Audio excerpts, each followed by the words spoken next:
ආපදාවට ලක් වෙලා තමන්ගේ ගෙවල් වල ඉන්නවා. ආපදාවට ලක් වෙලා කඳවුරු වල ඉන්නවා. ආපදාවට ලක් වෙලා ඥාතින්ගේ ගෙවල් වල ඉන්නවා. මට කියන්න මේ කාණ්ඩ තුනට මොකද්ද තියෙන සේවාව දෙන්නේ කොහොමද? දැන් යන්න පුළුවන් අය අදම දිස්ත්‍රික්ක වලට ගිහිල්ලා ඒ මුදල් මුළුමනින්ම වියදම් වෙලත් නැහැ. දිස්ත්‍රික්ක වලට තත්ත්වයක් අපේක්ෂා කළ දිස්ත්‍රික්ක වලට මුදල් යවලා තියෙනවා. ඒ මුදලුත් තාම තියෙනවා. ඒ නිසා මම හිතන්නේ මුදල් වල ප්‍රශ්නයක් නැත්නම් වෙලා නැහැ. ඒක අපි කියන්නේ ඔයගොල්ලෝ ගිහලා හදන්න වැඩ. ඒවට අවශ්‍ය වෙන මුදල් ප්‍රතිපාදන අපි එවන්නම්. නායාම් ප්‍රදේශවල ලක්ෂ 32 දක්වා දෙන්න ඉඩමක් ගන්න ලක්ෂ 7ක් සහ නිවස හදා ගන්න ලක්ෂ 25ක් වෙන පදනමට තීරණය අරන් තියෙන්නේ. හොඳයි. ඔව්. ආපදාවට ලක් වෙලා තමන්ගේ ගෙවල් වල ඉන්නවා.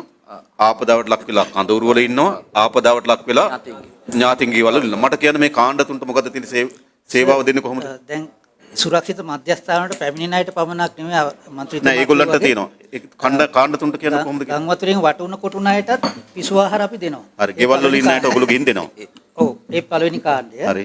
දෙවෙනි කාණ්ඩය ඥාති නිවාස වලට යනවා. සුරක්ෂිත මධ්‍යස්ථානවලට එන්නෙත් නෑ, ගෙදර ඉන්නෙත් නෑ. ඔව්. ඥාති නිවාසයකට යනවා. එයාට අපි පළවෙනින් පිසු ආහාර වෙනුවට පළවෙනි වතාවට විලි සලකයකුත් දෙනවා. ඒක දෙන්නේ නැවත කොහොමද? නිවාසයට ඒක දෙන්නේ. ඒක යාගේ ගිණුමට. නැවත යා නිවාසයට එනකොටත් නැවත තා විලි සලකයක් දෙනවා. රංගතුමා අහලා බලන්න මං කියන එක වැරදිද කියලා සද්ද දාලා තමයි මේ දෙන්න වෙලා තියෙන්නේ.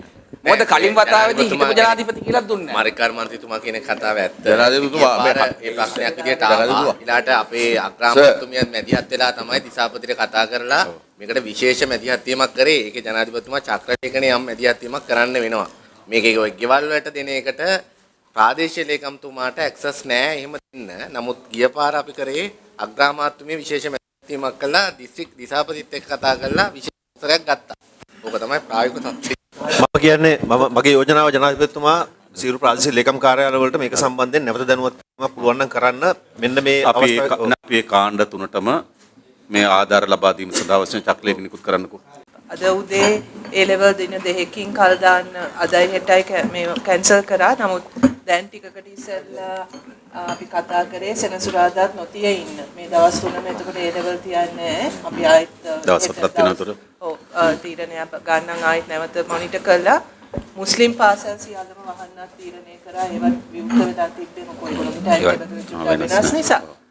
එතකොට මුස්ලිම් පාසල් සියල්ලමත් මේ දවස් ටිකේ වහලා තියෙන්නේ. අපි ඒ ලෙවල් පිළිබඳ දිනෙන් දින මොනිටර් කරගෙන තීරණයක් ගන්නවා.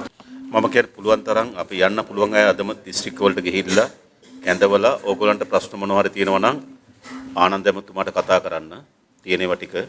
ඊට පස්සේ එතුමා කෝඩිනේට් කරලා දෙයි. මේක ඒ ටික ඔක්කොම කෝඩිනේට් කරලා දෙයි ආනන්ද එතුමා මේ සම්පත් ඉන්නවා නේ. අවශ්‍ය වෙන චක්‍රලේඛන මොනවා හරි තියෙනවා නම් කතා කරලා ජනාධිපති ලේකම්තුමත් එක්ක අත් ඉස්සරේ ගියවන්න චක්‍රලේඛන මොනවා හරි තියෙනවා ජනාධිපති ලේකම්තුමත් එක්ක කතා කරලා